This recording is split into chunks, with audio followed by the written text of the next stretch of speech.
ಎಲ್ಲರಿಗೂ ನಮಸ್ಕಾರ ಸ್ನೇಹಿತರೆ. ಎಲ್ಲರಿಗೂ ಈ ಒಂದು ರಹಸ್ಯ ಬಯಲು ಕಾರ್ಯಕ್ರಮಕ್ಕೆ ಸ್ವಾಗತ ಸ್ನೇಹಿತರೆ. ನಾನು ಇವತ್ತು ಈ ಒಂದು ರಹಸ್ಯ ಬಯಲು ಕಾರ್ಯಕ್ರಮದಲ್ಲಿ ಮತ್ತೊಂದು ರಹಸ್ಯದ ಬಗ್ಗೆ ತಿಳಿಸ್ತಾ ಹೋಗ್ತೀನಿ ಸ್ನೇಹಿತರೆ. ಸಾಮಾನ್ಯವಾಗಿ ಹಳ್ಳಿಗಾಡು ಪ್ರದೇಶದಲ್ಲಿ ಜನ ಹೇಳ್ತಾ ಇರ್ತಾರೆ ಸ್ನೇಹಿತರೆ, ಯಾರಾದರೂ ಆ ಒಂದು ಮೂರು ದಾರಿ ಕಲಿಯುವಂತಹ ಜಾಗದಲ್ಲಿ ಆ ದಾರಿಯಲ್ಲಿ ಬಂದು ನಿಂಬೆಹಣ್ಣು, ಮೊಟ್ಟೆ, ಎಲೆ, ಅಡಿಕೆ, ಬಾಳೆಹಣ್ಣು, ದುಡ್ಡು ಇದೆಲ್ಲ ಏನಪ್ಪ ಅಂತ ಇಟ್ಬಿಟ್ಟು ಹೋಗ್ತಾರೆ ಸ್ನೇಹಿತರೆ. ಇಟ್ಬಿಟ್ಟು ಹೋಗೋದ್ರಿಂದ ನಾವು ಅವ್ರು ಇಟ್ಟುವಾಗಿರುವಂತಹ ಒಂದು ಪದಾರ್ಥಗಳನ್ನು, ಆ ವಸ್ತುಗಳನ್ನು ನಾವು ತುಳಿದಾಗ ಅಥವಾ ದಾಟಿದಾಗ ಅವರಿಗಿರುವಂಥ ಸಮಸ್ಯೆ ನಮಗೆ ಬರ್ತವೆ ಅಂತ ಹೇಳ್ತಾ ಇರ್ತಾರೆ ಸ್ನೇಹಿತರೆ. ನಂಬ್ತಾ ಇರ್ತಾರೆ ಕೂಡ. ಇದು ಎಷ್ಟರ ಮಟ್ಟಿಗೆ ಸತ್ಯ? ನಿಜವಾಗ್ಲೂ ಆ ರೀತಿ ಆಗುತ್ತಾ?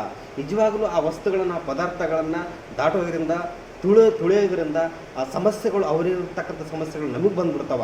ಸೊ ಇದು ಸತ್ಯನಾ ಅಥವಾ ಸುಳ್ಳ ಅನ್ನೋದ್ರ ಬಗ್ಗೆ ನಾನು ನಿಮ್ಗೆ ತಿಳಿಸ್ತಾ ಹೋಗ್ತೀನಿ ಸ್ನೇಹಿತರೆ.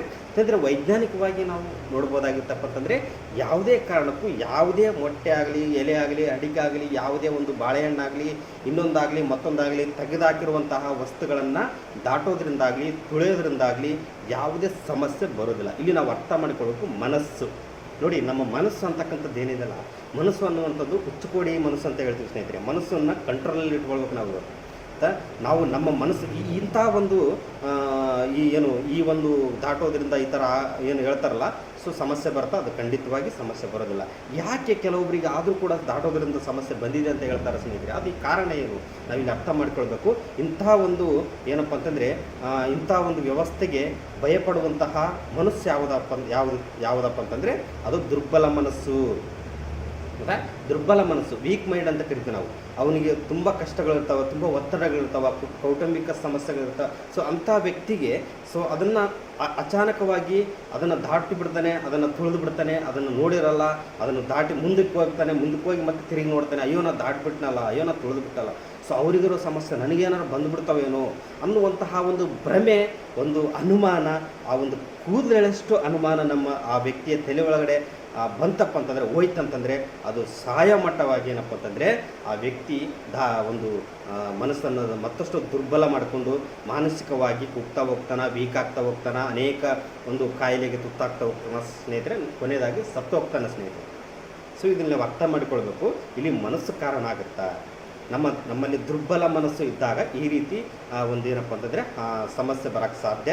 ಸೊ ಈ ರೀತಿ ತೆಗೆದಾಕೋದ್ರಿಂದ, ಇಂಥ ವಸ್ತುಗಳನ್ನು ದಾಟೋದ್ರಿಂದ ಸಮಸ್ಯೆ ಬರುತ್ತೆ, ಕಾಯಿಲೆಗಳು ಬರ್ತವೆ, ಅವರಿಗಿರುವಂಥ ಸಮಸ್ಯೆ ನಮಗೆ ಬರ್ತವೆ ಅಂತಕ್ಕಂಥದ್ದು ಅದು ಶುದ್ಧ ಸುಳ್ಳು. ಅದು ವೈಜ್ಞಾನಿಕವಾಗಿ ಶುದ್ಧ ಸುಳ್ಳು ಸ್ನೇಹಿತರೆ. ಅಂಥ ಒಂದು ಸುಳ್ಳನ್ನು ಯಾರು ಕೂಡ ನಂಬಬಾರ್ದು, ಅಂಥ ಮೌಢ್ಯಕ್ಕೆ ಯಾರು ಕೂಡ ಒಳಗಾಗಬಾರ್ದು. ಸೊ ಯಾವುದೇ ಕಾರಣಕ್ಕೂ ನಾನೇ ಎಷ್ಟೋ ಸಾರಿ ನಮ್ಮ ಊರಲ್ಲಿ ರಸ್ತೆ ಮಧ್ಯದಲ್ಲಿ ತೆಗೆದಾಕಿ ಹೋಗಿರ್ತಾರೆ ಸ್ನೇಹಿತರೆ. ನಾನೇ ತುಳಿದಿದ್ದೀನಿ, ನಾನೇ ಒದ್ದಿದ್ದೀನಿ, ಬಟ್ ನನಗೇನಾಗಿಲ್ಲಲ್ವಾ, ನಾನು ಚೆನ್ನಾಗಿದ್ದೀನಿ, ನಾನು ಆ್ಯಕ್ಟಿವ್ ಆಗಿದ್ದೀನಲ್ಲ, ನನಗೆ ಯಾವುದೇ ಒಂದು ಸಮಸ್ಯೆ ಆಗಿಲ್ಲ. ಸೊ ಇಲ್ಲಿ ನಾವು ಅರ್ಥ ಮಾಡ್ಕೊಳ್ಬೇಕು, ಮನಸ್ಸನ್ನು ನಾವು ಕಂಟ್ರೋಲ್ ಇಟ್ಕೊಳ್ಬೇಕು ಸ್ನೇಹಿತರೆ, ಹೌದಾ? ಸೊ ನಮ್ಮಲ್ಲಿ ಸದೃಢ ಮನಸ್ಸಿರಬೇಕು. ಅದೇನು ಆಗೋದಿಲ್ಲ ಬಿಡು, ಅದೆಲ್ಲ ಮೂಢನಂಬಿಕೆ, ಅದೆಲ್ಲ ಯಾರು ನಂಬ್ತಾರೆ ಅಂತೇಳಿ ನಮ್ಮಲ್ಲಿ ಅಂಥ ಭಾವನೆ ಬಂದಾಗ ಸೊ ಅದು ಯಾವುದು ಸಮಸ್ಯೆ ಬರೋದಿಲ್ಲ ಅಲ್ಲಿ. ಸೊ ಒಂದು ವೇಳೆ ಏನಾದರೂ ನಮ್ಮಲ್ಲಿ ದುರ್ಬಲ ಮನಸ್ಸಿದ್ದಾಗ, ಮಾನಸಿಕ ಒತ್ತಡಗಳಿದ್ದಾಗ, ಸೊ ಅದನ್ನು ತುಳಿದು ನಾವು ಗೊತ್ತಾಗದ ರೀತಿಯಲ್ಲಿ ಮುಂದಕ್ಕೆ ಹೋಗಿ ಮತ್ತೆ ತಿರುಗಿ ನಾವು ನೋಡಿದಾಗ, ಅಯ್ಯೋ ಈ ಥರ ಹಿಂಗಾಯ್ತಲ್ಲ ಅಂತ ಅನುಮಾನ, ಆ ಭ್ರಮೆ ನಮ್ಮ ಆ ತಲೆ ಒಳಗಡೆ ಬಂದ ತಕ್ಷಣ ನಮಗೇನಪ್ಪ ಅಂದರೆ ಅಲ್ಲಿಂದ ಪ್ರಾಬ್ಲಮ್ ಸ್ಟಾರ್ಟ್ ಆಗುತ್ತೆ ಸ್ನೇಹಿತರೆ. ದಯವಿಟ್ಟು ನಾನು ಹೇಳ್ತೀನಿ, ನಿಮ್ಮ ಮನಸ್ಸು ಸದೃಢವಾಗಿಟ್ಕೊಳ್ಳಿ, ಯಾವುದೇ ಭಯ ಪಟ್ಕೊಳ್ಬೇಡಿ, ಏನೂ ಆಗೋದಿಲ್ಲ. ಅದು ವಸ್ತುಗಳಷ್ಟೇ, ಅಂಗಡಿಯಲ್ಲಿ ಮಾರುವಂಥ ವಸ್ತುಗಳಷ್ಟೇ, ಅದರಲ್ಲಿ ಯಾವುದೇ ಶಕ್ತಿ ಇರೋದಿಲ್ಲ, ಯಾವುದೇ ಒಂದು ಏನೂ ಇರೋದಿಲ್ಲ ಸ್ನೇಹಿತರೆ. ನಮ್ಮ ಮನಸ್ಸು ಸದೃಢವಾಗಿಟ್ಕೊಳ್ಬೇಕು.